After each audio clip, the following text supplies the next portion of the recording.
Hi hello welcome to our channel VN Creativities. இன்றைக்கி நம்ம சேனலில் எதை பற்றி பார்க்க போகிறோம்னா ரொம்ப சூப்பரான செம்ம டேஸ்டியான நான்வெஜ்ஜுக்கே டஃப் கொடுக்கக்கூடிய சோயா சங்க் கிரேவி வீட்லேயே ஈஸியாக எப்படி பண்ணுறது அப்படின்றது தான் பார்க்க போகிறோம்.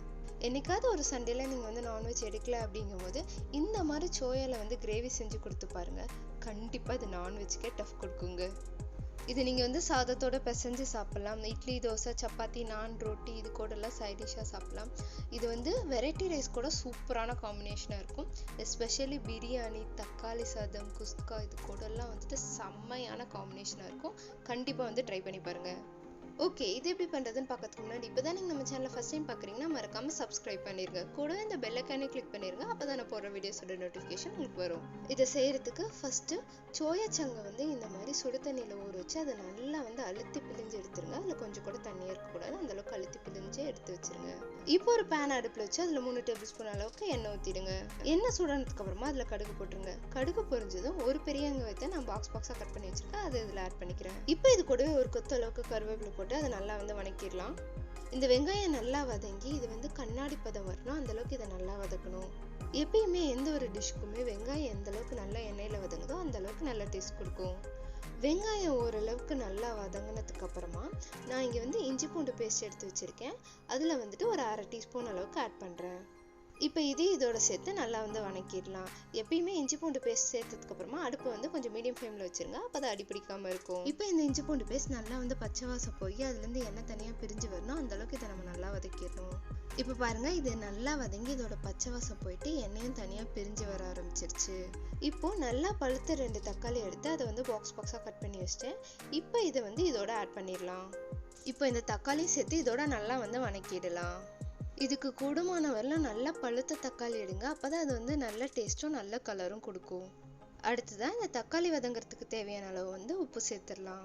நான் இங்கே ஒரு 1/4 டீஸ்பூன் அளவுக்கு மட்டும் உப்பு சேர்த்துருக்கேன். உப்பு சேர்த்துட்டு இதையும் நல்லா வதக்கி விட்டுடலாம். எப்பயுமே தக்காளி வதக்கும் போது லைட்டாக உப்பு சேர்த்து வதக்கணும்னா அது சீக்கிரமாக வதங்கிடும். தக்காளி ஓரளவுக்கு லைட்டாக வதங்கினதுக்கு அப்புறமா இதில் 1/4 டீஸ்பூன் மஞ்சள் தூள், 1/2 டீஸ்பூன் காஷ்மீரி ரெட் சில்லி சேர்த்துருக்கேன்.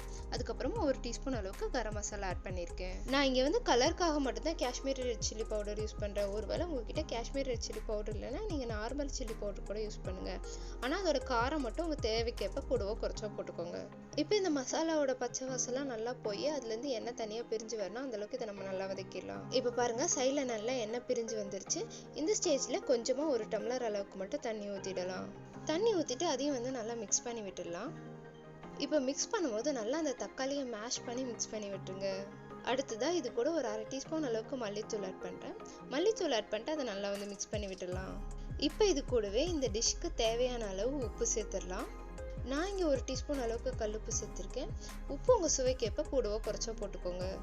உப்பு போட்டு அதை நல்லா மிக்ஸ் பண்ணதுக்கு அப்புறமா கொதிக்க விட்டுடலாம்.